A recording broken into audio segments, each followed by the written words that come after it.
Hello बच्चों, आज मैं आप लोगों को क्लास 8 की जो ये आपके पास लेटेस्ट एडिशन की एनसीईआरटी की बुक है ना, इसका जो हम चैप्टर नंबर 12 अपना कर रहे हैं यहाँ पर फैक्टराइजेशन, उसको ही आगे कंटिन्यू कराऊंगी।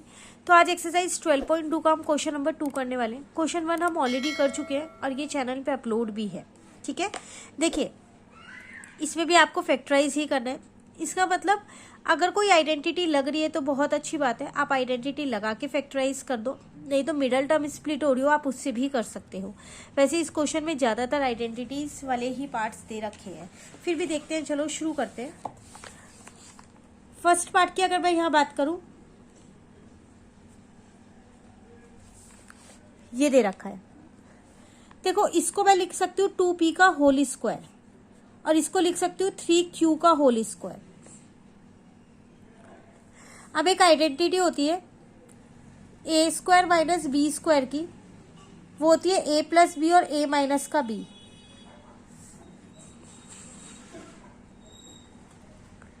ठीक है ना, तो अब हम इसे लिख सकते हैं 2p प्लस 3q ए प्लस बी और 2p माइनस 3q ए माइनस बी। बस हो गया फैक्टराइज।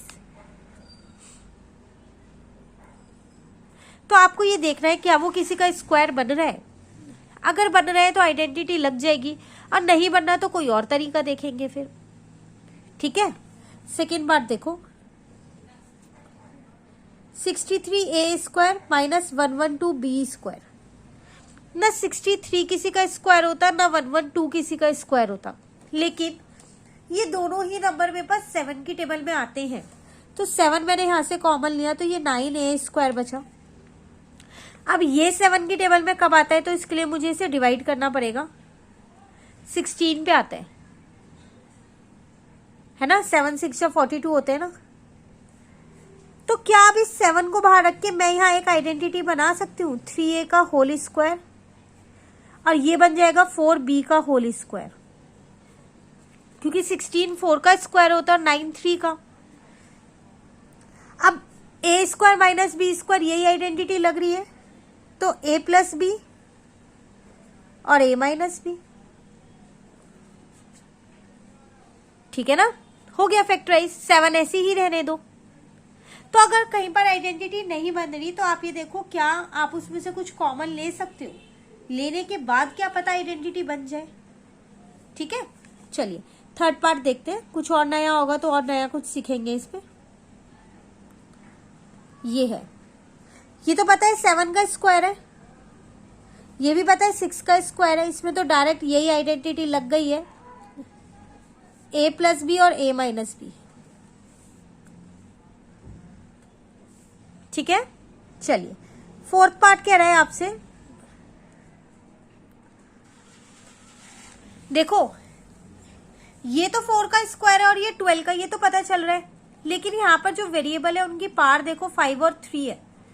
तो वो स्क्वायर की फॉर्म में कैसे लिखोगे, नहीं लिख पाओगे ना।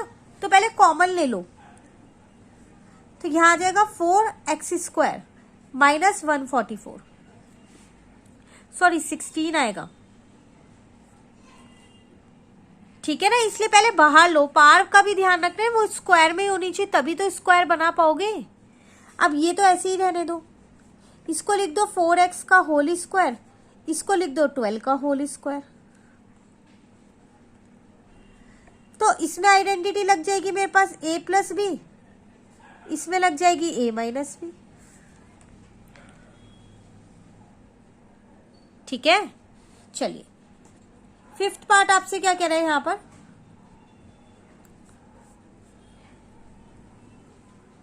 ये है a plus B, A minus B लगा सकती हूँ, A square minus B square है। a की वैल्यू ये पूरी है और b की वैल्यू ये पूरी है, तो a plus B, a minus B. अब देखो यहाँ पहले ही माइनस है तो ये प्लस का m होएगा, ये तो कट गया तो यहाँ पर 2l आ गया, यहाँ ये कट गया तो यहाँ पर 2m आ गया, तो आंसर आ गया 4lm। हो गया फैक्टराइज। आइडेंटिटी यही वाली लगाई है जो ऊपर मैंने लिख दी है एक बार। ठीक है, सिक्स्थ पार्ट में आपसे क्या कह रहे हैं यहां पर, 3 का स्क्वायर है, ये 4 का, तो इसको 3xy का होल स्क्वायर लिख सकते हैं, इसको 4 का whole square. Again same identity लग रही है, a plus B a minus B. Clear? चलिए 7th पार्ट है आपके पास।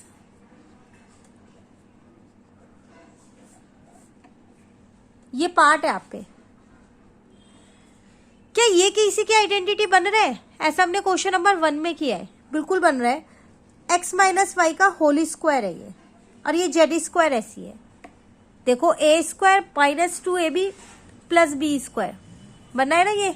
अब इसमें फिर वही आइडेंटिटी लगा दो, a square minus B square की, a plus B a minus B. तो इस पार्ट में आपने देखा दो आइडेंटिटीज लगी। पहले एक ये दे रखा था क्वेश्चन नंबर 1 की तरह, तो आपने उसको थोड़ा सिंप्लीफाई किया, फिर उसमें a square minus B square वाली आइडेंटिटी लगाई है। क्लियर? चलिए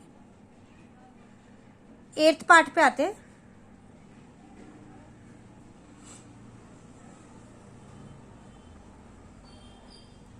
ये दे रखा है, ये तो मेरे बन रहे हैं।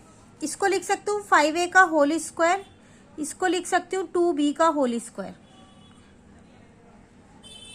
इसमें से 7 और c कॉमन ले सकते हैं क्योंकि दोनों 7 की टेबल में भी है, तो ये 4b हो जाएगा। इसको लिख देते हैं 7c लिख देते हैं फिर, और फिर यह आइडेंटिटी नहीं लग पाएगी, है ना। तो अब कोई और तरीका सोचो। ऐसा करो, इसको अगर हम अलग रख दें और इन सबको एक ब्रैकेट में ले, तो मेरी एक आइडेंटिटी बन रही है इससे। वो क्या बन रही है वो अभी दिखाती हूं। ये अलग छोड़ा हुआ है मैंने। क्या मैं इसको ये लिख सकती हूँ 2b का होल स्क्वायर, और इसको ये लिख सकती हूँ 7c का होल स्क्वायर। तो a square b square minus का 2ab ये बन रहा है, चेक करो एक बारी।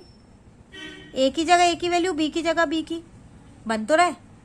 तो इसका मतलब ये तो हो गया 5a का होल स्क्वायर, और ये क्या हो गया मेरे पास 2b माइनस 7c का होल स्क्वायर। अगेन दो आइडेंटिटी लग रही है। इसमें क्वेश्चन नंबर 1 भी यूज हो गया है।